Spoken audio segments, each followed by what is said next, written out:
sounds so. Yes, so it's September 26, 2023.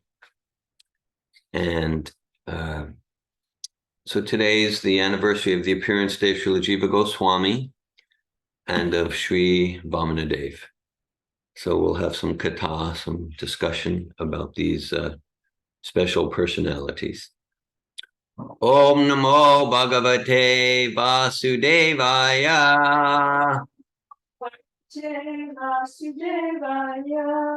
Om Namo Bhagavate Vasudevaya.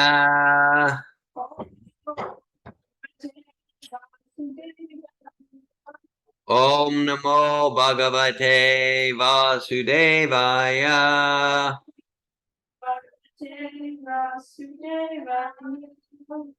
Om Jnanatimirandasya Gyananjana Shalakaya Chakshuranmilitam Yena Tasmai Shri Gurave Namaha.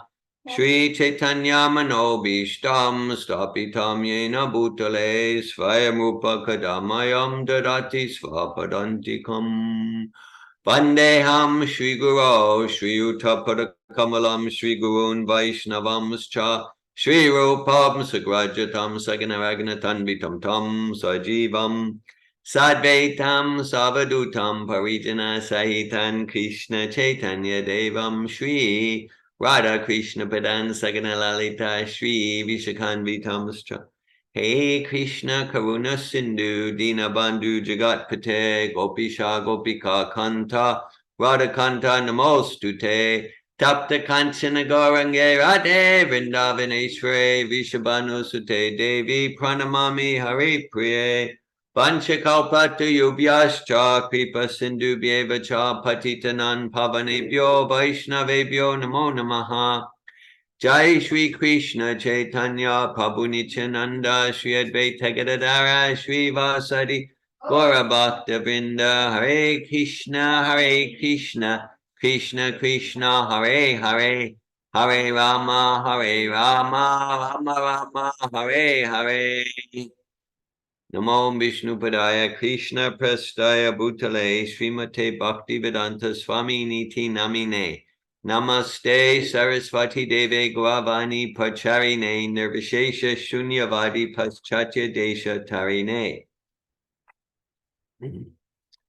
Narayanam Namaskritya Naram Chaiva Narottamam Devim Sarasvatim Vyasam Tatojayamuddirayat. Before reciting the Srimad Bhagavatam, which is the very means of conquest, one should first offer respectful obeisances unto the personality of Godhead Narayan, to Narayan Rishi, the supermost human being, unto Mother Sarasvati, the goddess of learning, and unto Srila Vyasadeva, the author.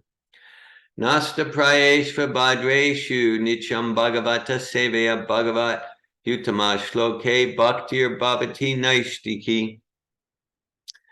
So, okay, so today's the appearance day of Srila Jiva Goswami. He's on the altar as one of the 6 Goswamis. He's the youngest of the Goswamis. He's the nephew of the 2 elder Goswamis, Rupa and Sanatan. He's their nephew. And so there's a song that Prabhupada often quotes by Srila Srinivasacharya. And it's an 8-stanza song about the Goswamis and their activities and their qualities. The second stanza relates particularly to the Goswamis' inconceivable scholarly achievements. Srinivasacharya sings, Nana Shastra Vicharane Nipuna Sadharma Samstapaka Lokanam Hitakarina Tribhuvane Manyal Suranyakara Radha Krishna Padara Vinda Bhajana Nandena Matalika Vande Rupasnatana Ragoyoga Sri Jiva Gopalaka Vande Rupa Sanatana Raghuyoga Shri Jiva Gopalakam. I offer my respectful obeisances to the 6 Goswamis of Vrindavan, namely Sri Sanatan Goswami, Sri Rupa Goswami, Sri Raghunath Das Goswami, Sri Raghunath Bhatt Goswami, Sri Gopal Bhatt Goswami, and Sri Jiva Goswami, who are very expert in scrutinizingly studying all the revealed scriptures to extract their essence for the benefit of all humanity.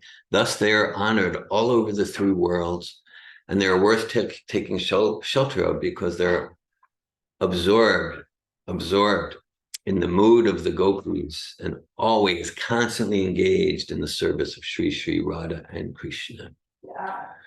Yeah. So as we said right before Japa appeared, Srila Prabhupada several times he described Srila Jiva Goswami is the greatest philosopher who ever lived.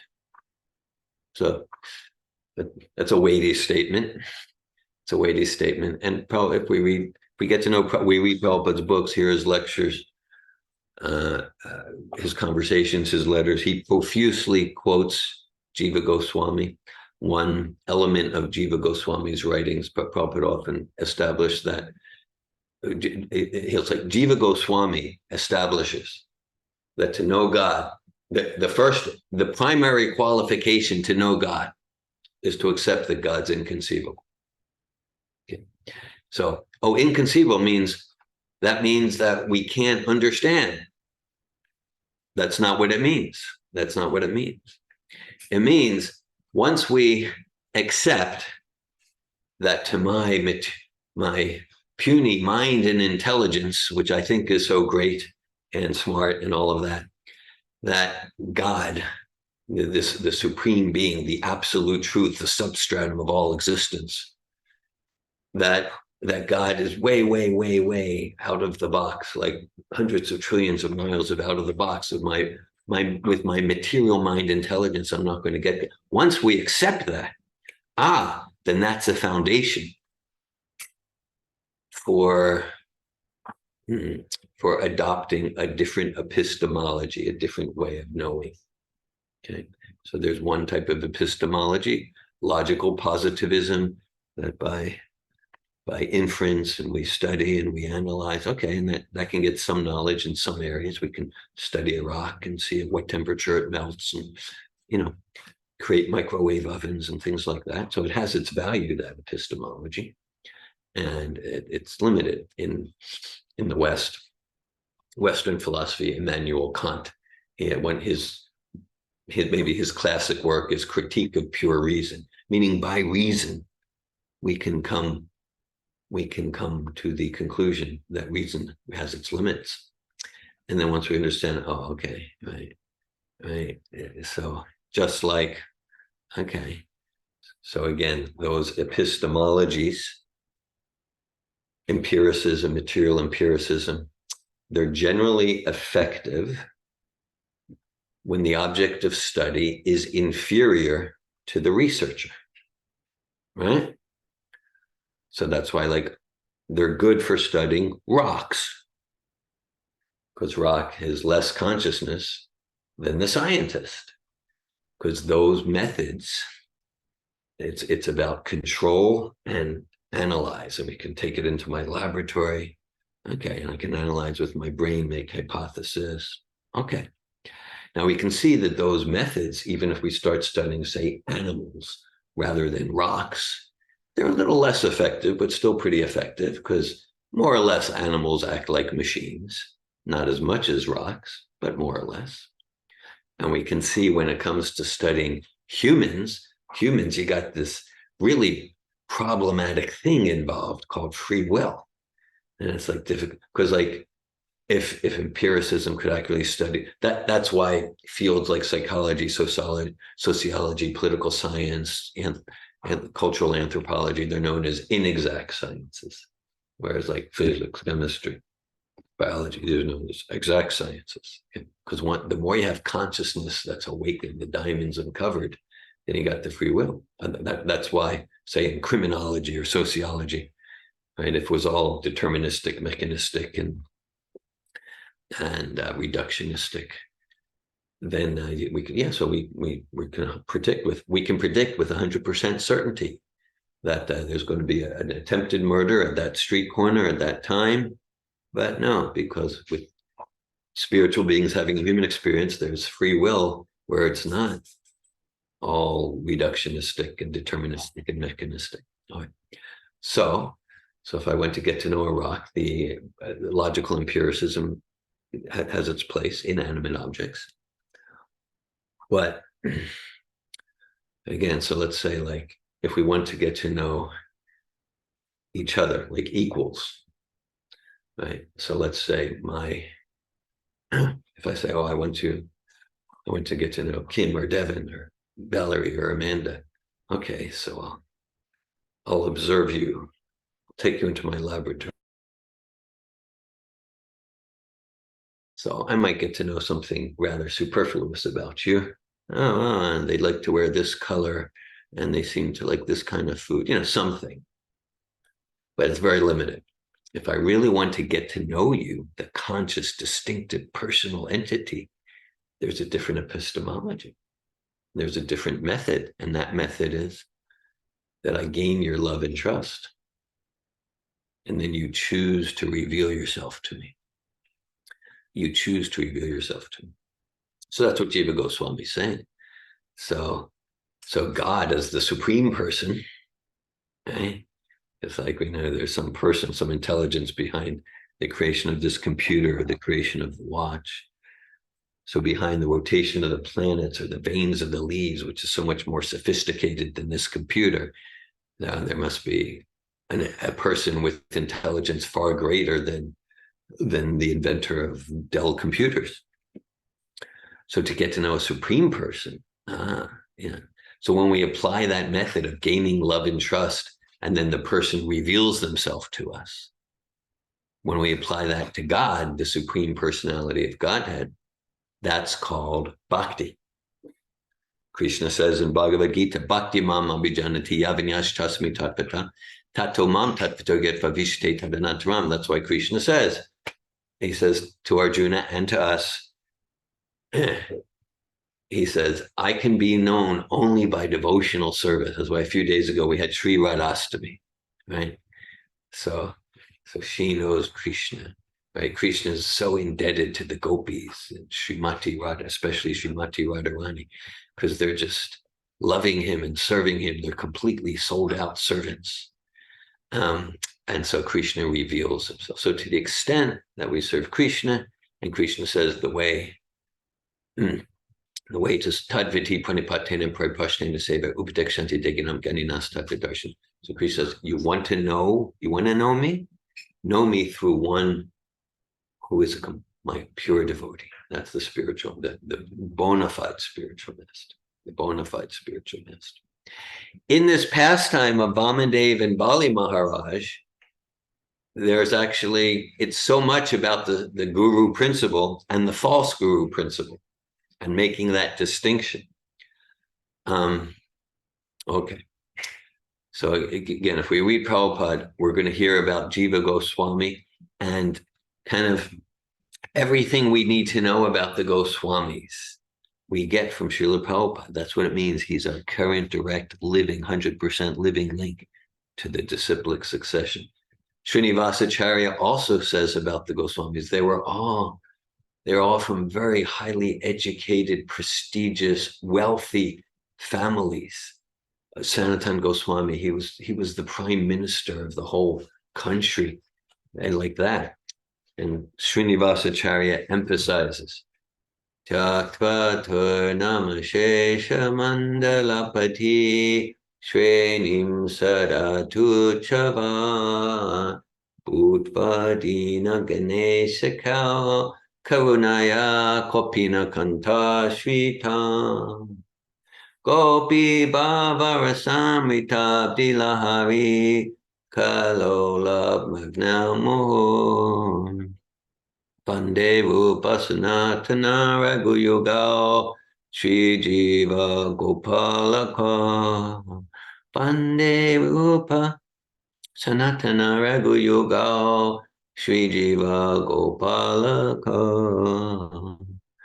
Says that they just rejected all aristocracy and just didn't care a fig for the prestige of being wealthy or famous, and they all were just very, very wealthy, famous, and influential, and they just rejected it all, and they wore loincloths. We see their pictures on the altar. They wore loincloths, living inconceivably austere lives, just always absorbed in chanting and giving us sublime literatures, writing, chanting, serving Krishna. Prabhupada would say about the Goswamis that they would, some of them had practically unbelievable and inconceivable austere diets, but he would say that they would rest. First of all, for the pure devotee, technically, we don't use the term sleep. It's not like ignorant sleep like I do. Just like technically we don't say birth or death for the pure devotee. It's appearance and disappearance. It's all choice. It's all get to. It's all pastime.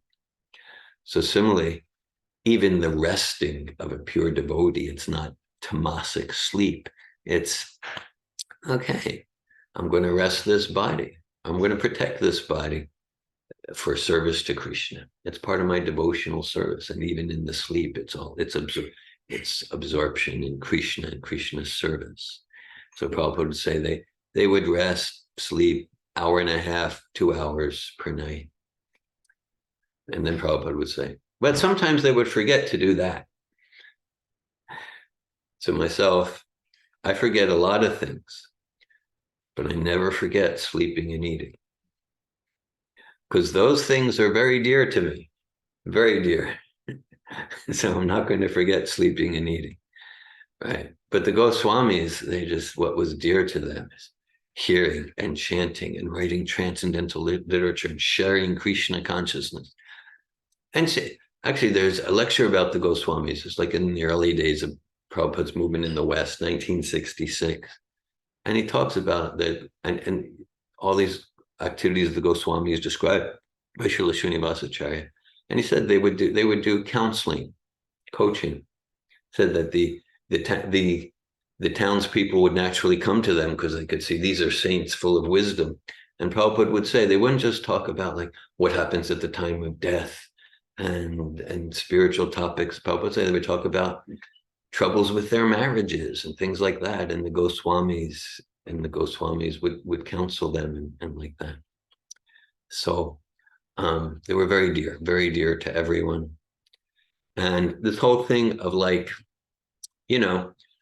those who are at a particular juncture of seriousness, initiation in following Prabhupada, there's like a commitment to chant at least 16 rounds per day. And so that comes from the Goswamis. Srila Srinivasacharya sings, Sankhya Purvaka Namagana Natibi Kalavasani Krita Nidrahara Viharkadi Vijitel Chachanta Dina Chaya Radha Krishna Gunasmiter Madhurimanandena Samohita Radha Krishna Gunasmiter Madhurimanandena Samohita Bande Rupasanatana Raguyoga Shri Jiva Gopalaka Bande Rupasanatana Raguyoga Shri Jiva Gopalaka.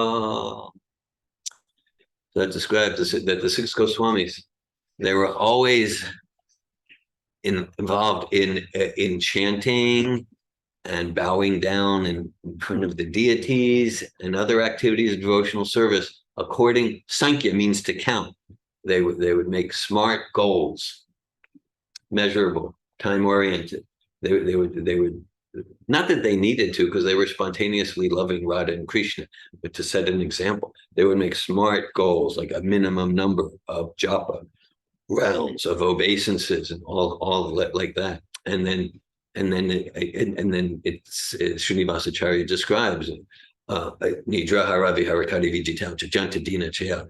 And then in this way, through that rigorous practice of quantitative approach to devotional activities, they conquered over sleeping and eating and were always absorbed in the enchanting service of Sri Radha and Krishna. So through that regulation, they rose above any material needs, even for sleeping and eating. We want to follow their example. We don't want to imitate the Goswamis. There's some letters where some disciple of Prabhupada is writing. There's a few letters like this, but one in particular. And they write, like, yes, I'm only sleeping 2 or 3 hours per night, like the Goswamis. And then Prabhupada writes back, if you continue that for a little while, you're going to get sick. And so there's like, we want to follow the example of, the bare minimum to keep this body healthy.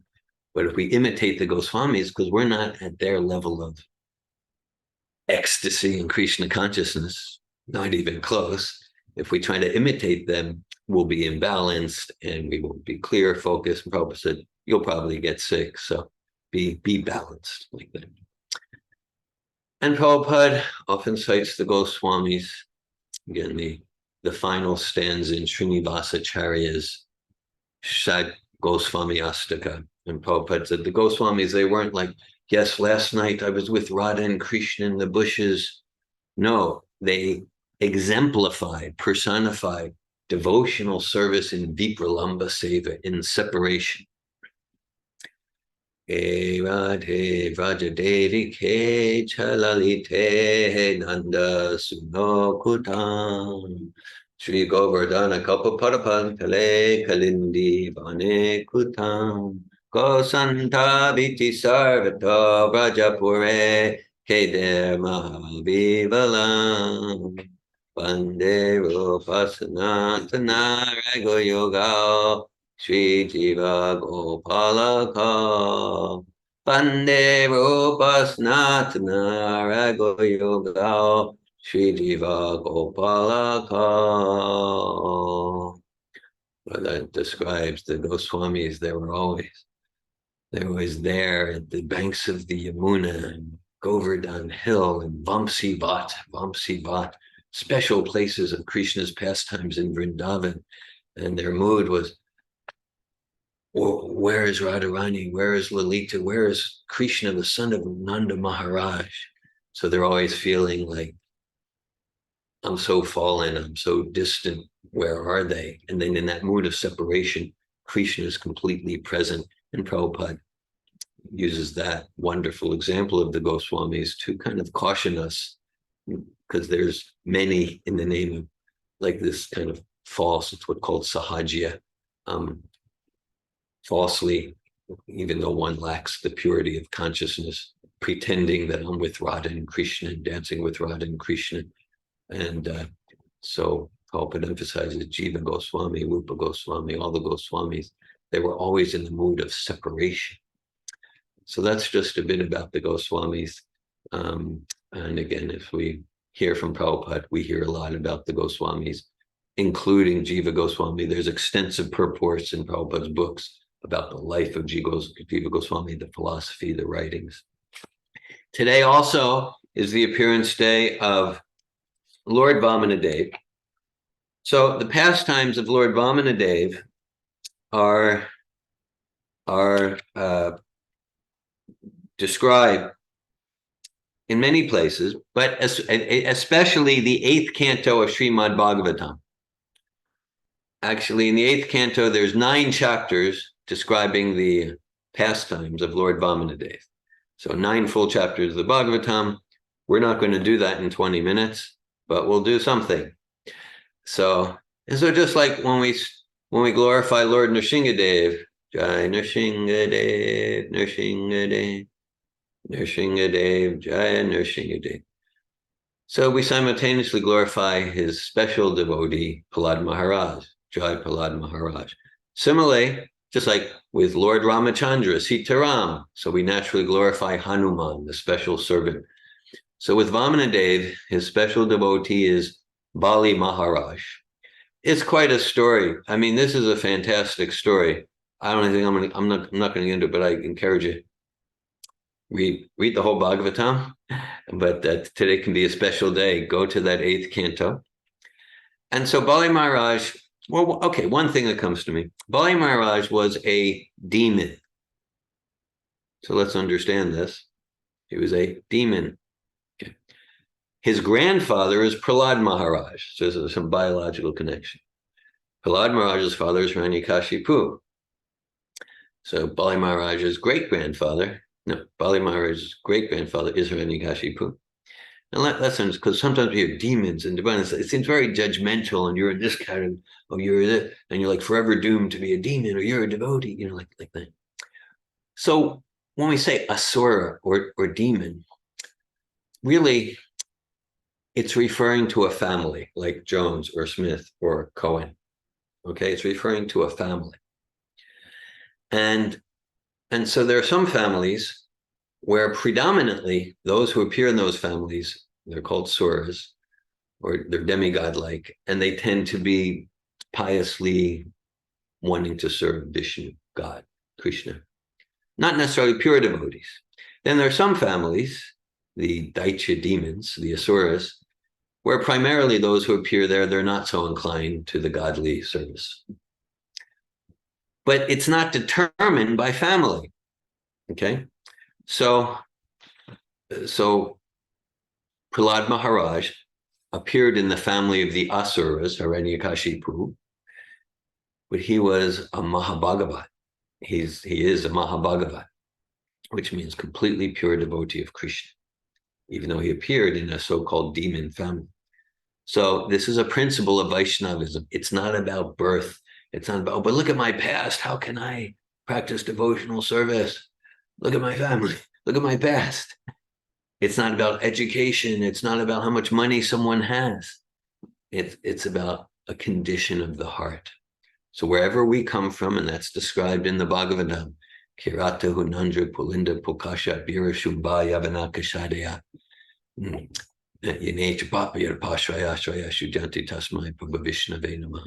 So Shukadeva Goswami, speaking 5,000 years ago, he talks about these non-Vedic races, or races that come from peoples who were from the Vedas, and then they sort of left the Vedic culture.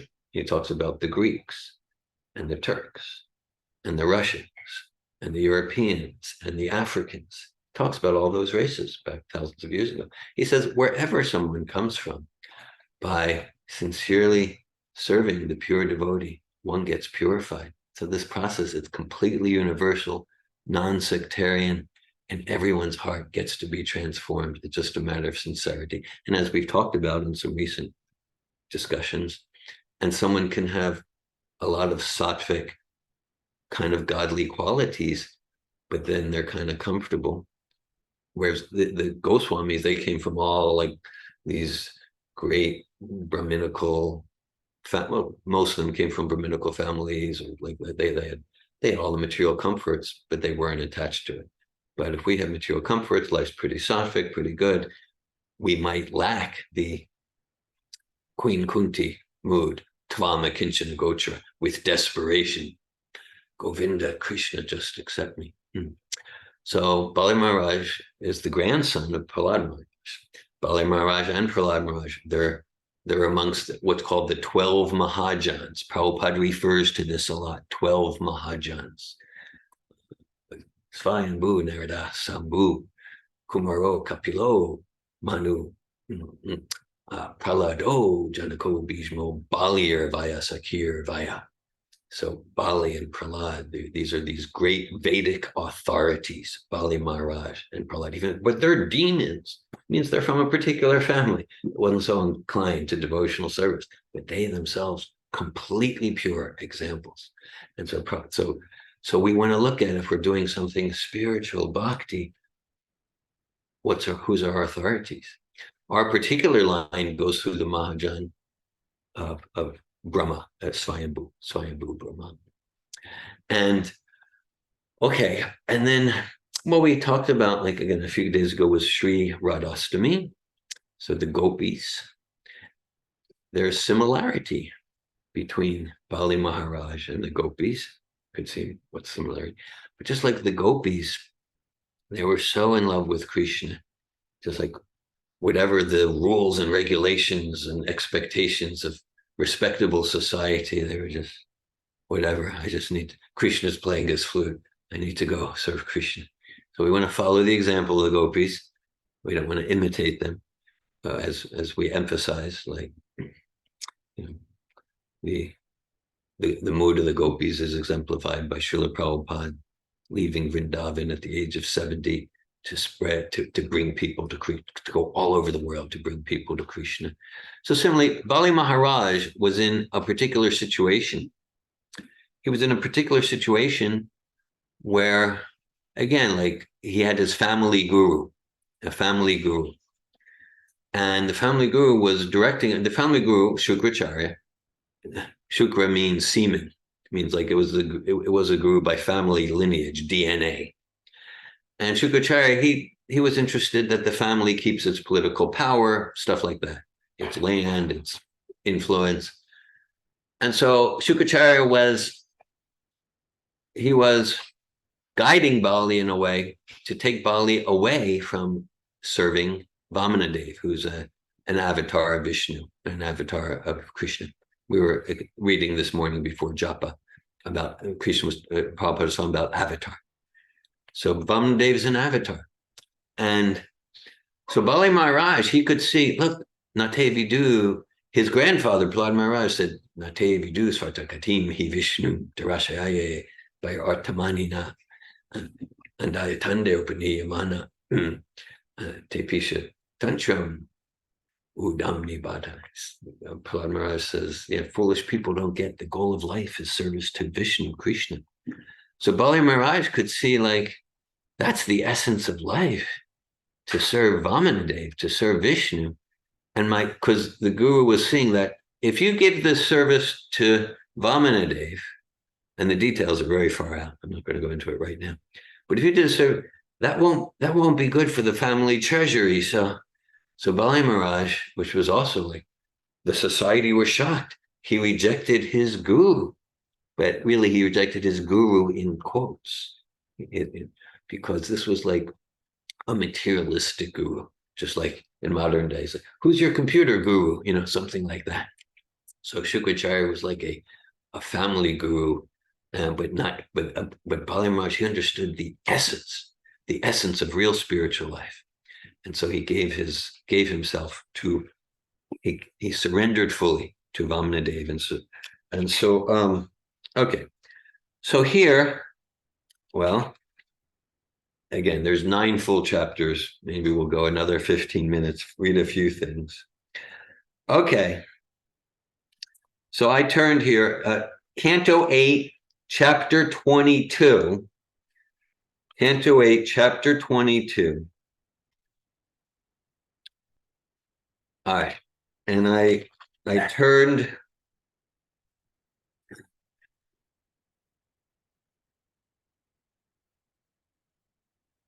okay, I turned to text 17. So let's read a few verses. This is Bali Maharaj had already been arrested by Vamanadeva. It's like really far out, because Bali Maharaj is a great servant of Vamanadeva. So why is Vamanadeva arresting him? Okay, so, but let's go to text 17. Maybe we can read the Sanskrit and English together. Text 17, chapter 22. The chapter is entitled Bali Maharaj Surrenders His Life.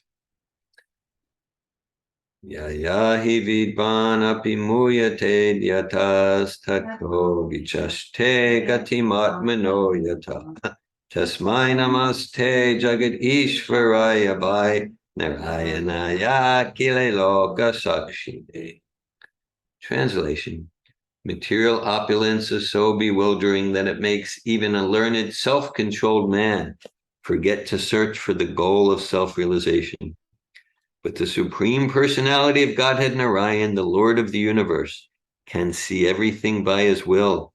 Therefore, I offer my respectful obeisances unto him. Okay. So this is Prahlad Maharaj speaking, the grandfather of Bala. In the purport, Srila Prabhupada writes, the words Kovish Chaste Gatim Atmano Yata indicate that when one is puffed up by the false prestige of possessing material opulence, he certainly neglects the goal of self-realization. This is the position of the modern world. Because of so-called scientific improvements in material opulence, people have entirely given up the path of self-realization. Practically no one is interested in God, one's relationship with God, or how one should act. Modern men have altogether forgotten such questions because they are mad for material possessions. If this kind of civilization continues, the time will soon come when the Supreme Personality of Godhead will take away all the material opulences. Then people will come to their senses.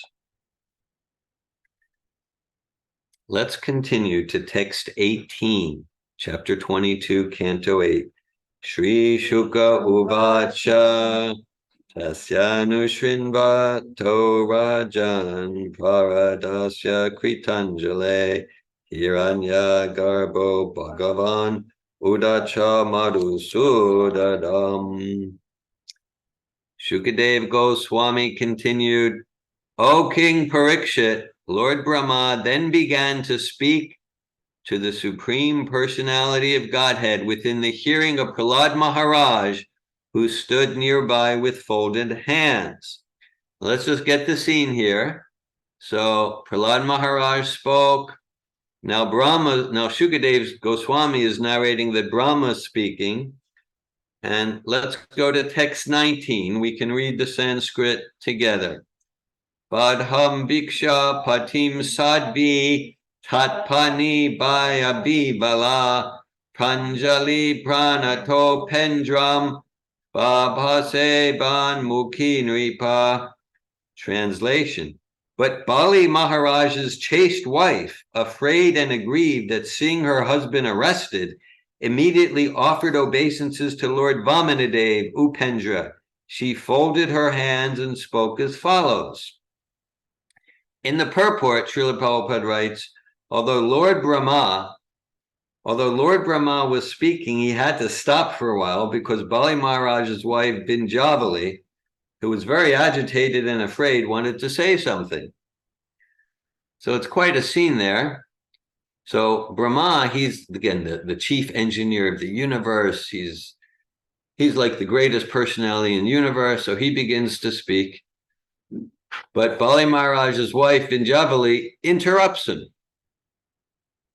She has something important to say. So when we speak of the Vedic or pre-Vedic age women, well, of course, we just had Sri Radhastami, and there's Sita Ram.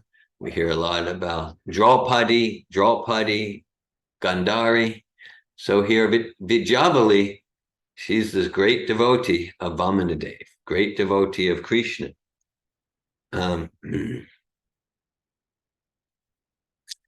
So let's hear what Binjavali will said. I mean, she interrupted Brahma. Okay, so next verse, text 20. Shri Vindhyavalir Uvacha Kridartamatmana idam trijagat kritam te svamyam tu tatra kudiyo para ishakorya kartu prabostava kimasyata avahanti Tyaktariyaствадаваро питакар tribadham. Malini, would you like to read the translation? Srimati Vindhyavali said, "Oh my Lord, you have created the entire universe for the enjoyment of your personal pastimes, but foolish and intelligent men have claimed proprietorship for material enjoyment. Certainly, they are shameless agnostics. Falsely claiming proprietorship, they think they can give charity and enjoy. In such a condition, what good can they do for you, who are the independent creator, maintainer, and alienator of this universe?" She's speaking about our husband. She is. And this is, it's quite an amazing pastime. I'll keep using the word far out, because her husband, he's not in this kind of like, I'm the king of the universe. He's already surrendered, but there's still, she's noticing there's still what we would call some tinge. But for her, she's like disgusted that he even has this tinge of I, me, mine.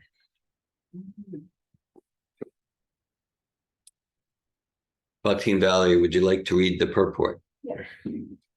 Bali Maharaj's wife, who was most intelligent, supported the arrest of her husband and accused him of having no intelligence because he had claimed proprietorship of the property of the Lord.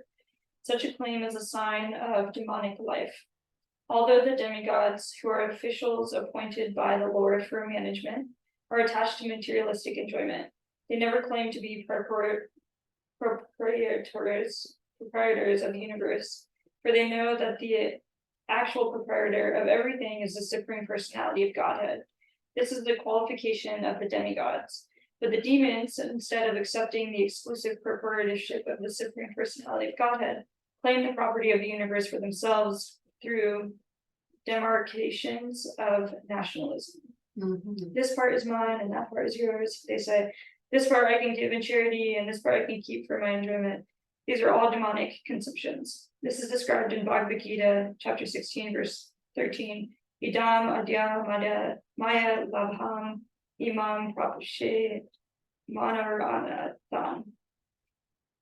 Thus far, I have acquired so much money and land, now I have to add more and more. In this way, I shall be greater proprietor of everything. What can compete with me? These are the demonic conceptions.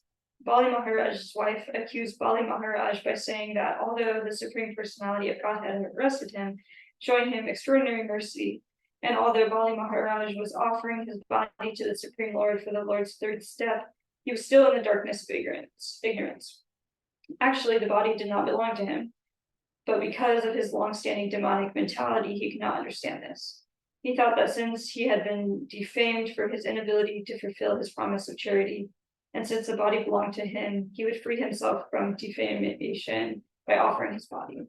Actually, however, the body does not belong to anyone but the Supreme Personality of Godhead, by whom the body is given. As stated in Bhagavad Gita 1861, Ishvaraha Sarva Bhutanam Visheshta Ramayan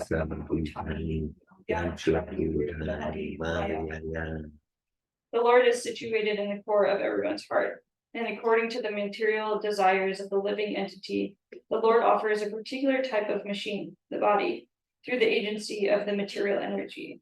The body actually does not belong to the living entity, it belongs to the Supreme Personality of Godhead. Under this circumstances, how could Bali Maharaj claim that the body belonged to him? Thus, Vindhya Bali Maharaj's intelligent wife, prayed that her husband be released by the Lord's causeless mercy. Otherwise, Bali Maharaj was nothing but a shameless demon, specifically described as Tyakta Huriyastvad Advara Pita Pritari Vadha, a foolish person claiming proprietorship over the property of the Supreme Person. In the present age, Kali Yuga, the name of such shameless men who are antagonists, disbelieving in the existence of God, has increased. Trying to defy the authority of Supreme Personality of Godhead, so-called scientists, philosophers, and politicians manufacture plans and schemes for the destruction of the world. They cannot do anything good for the world, and unfortunately, because of Kali Yuga, they have plunged the affairs of the world into mismanagement. Thus, there is a great need for the Krishna consciousness movement for the benefit of innocent people who are being carried away by propaganda of such demons. If the present status quo is allowed to continue, people will certainly suffer more and more under the leadership of these demonic agnostics.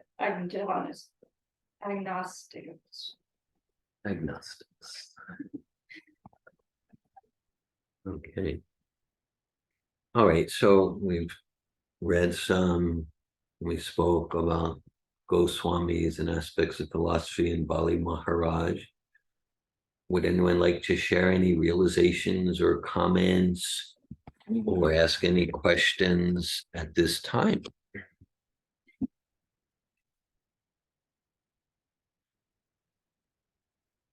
And that purport, we just read, Prabhupada is just futurist.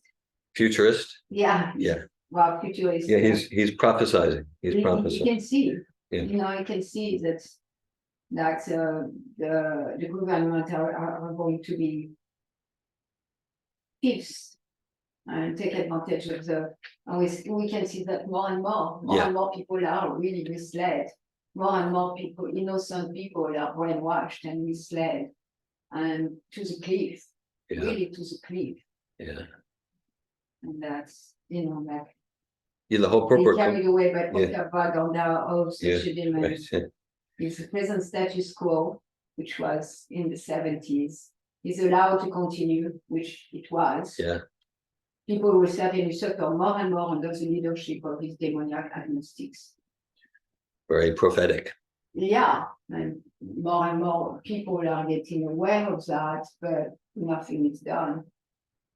The ship is going down and everybody is kind of willing to bring it down. Yeah. Very prophetic. And Prabhupada's prophecies, they're all based on Bhagavatam. 12th canto Bhagavatam. There's all set of prophecies like, okay, here's how it's going to go as Kali Yuga goes on, and it's not a pretty sight. It gets more and more degraded, so oftentimes in the name of spirituality, and just spiritual movements will become more and more of a mockery and a farce, and people become more cynical. And so Prabhupada's prophecy completely inspired. So it's reason to be completely hopeless, but no, actually we're quite hopeful. It's described like it's metaphorically, like the current's going down and downstream more and more with a ferocious current. At the same time, there's an eddy in the current. Right? There's currents, and there's the eddy in the current. And the eddy in the current, that's Lord Chaitanya Sankirtan movement. And that's described, that will go on for, let's describe 10,000 years, so another 9,500 years. About 15 years ago, I wrote an article called An Eddy in the Current.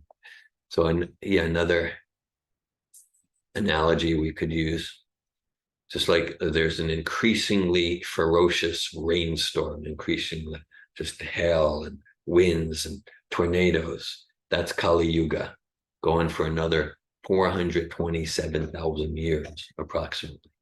We're 5,000 years into the 432,000 year Kali Yuga. So it gets worse and worse. This is as far as degradation and nastiness, corruption, pain. But just like, say, in the rainstorm, there's this kind of expanding umbrella. And that's, Prabhupada's movement, Lord Chaitanya's movement. Lord Chaitanya came about 435 years ago. And that movement is prophesized to continue for 10,000 years altogether, another 500 years. So it's like there's this ferocious storm and then an expanding umbrella. And we can see if we look at the world, we can, as Molly was indicating, like I grew up in the 60s and 70s, and in so many ways, things are so much more insane and crazy and degraded, and it's all true, dark. At the same time, also, if we look at these 50 years, there's a lot of sattvic. There's increasing sattvic influence, and there's increasing sattvic influence in so many ways. So it's just like, well, which way is it going? Well, they're both true. To the extent that we try to take shelter in the storm, it just gets more and more hopeless and terrible. And we have a choice, like we're doing now, to take shelter in the ever-expanding safe umbrella of Prabhupada's movement, Lord Chaitanya's Sankirtan movement. So that's why it's not like, there's some distinctions, some subtleties. It's not all getting worse and worse and more degraded, lower consciousness. There's trends both ways. And where do we take shelter? In the umbrella of Lord Chaitanya's Sankirtan movement, Bali Maharaj, Vamanadeva, Prahlad Maharaj, Lord Nrsimhadev chanting Hare Krishna. Are we trying to take shelter and trying to squeeze out some enjoyment from the material senses and ego power trips and things like that? Thank you, Malini. Thanks for your comment. Yeah, I love Vritasura. I think it's in the ninth canto. And Vritasura speak with Lord Indra. And he mock Lord Indra. He's mocking him. And he referred to Bali Maharaj. Yeah. You know, because Bali Maharaj doesn't take shelter of Vamanadeva to make his situation better. Yeah. While Lord Indra, that's what he does again and again and again and again. Yes. And that's so it exemplifies the difference between the demigod and the devotee. Thanks for that. That would be the sixth canto, sixth canto pastime of Indra and Vritrasura.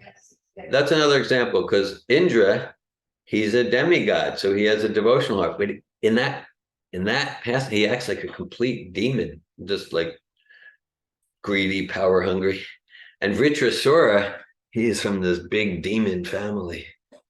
He's like a monster, and he acts like with so much wisdom and a gentle-hearted devotee. So the roles are reversed, because devotional service, it's not dependent on anything external. Yeah, thanks for that example. As you shared that, I'm thinking like Bali Maharaj, he appears in a lot of places. I'm reading in my personal reading, I'm reading towards the end of Krishna book, and there's the chapter where Krishna goes to the lower regions to rejuvenate the sons of Devaki. And so he goes, so Bali Maharaj is a great devotee. He's kind of in charge of some of the lower planetary systems, and Vamanadeva, an avatar of Krishna, becomes his doorkeeper. Again, far out pastime. So Krishna goes and visits Bali Maharaj and asks for the return of Devaki's son. So Bali Maharaj, he's in the 10th canto, he's in Krishna book. Thanks for that comment. It's such a wonderful game. Yeah. And yeah, that's interesting. That there's no impediment to the devotion. Yeah. Hare Krishna. Any other sharing, comments, questions?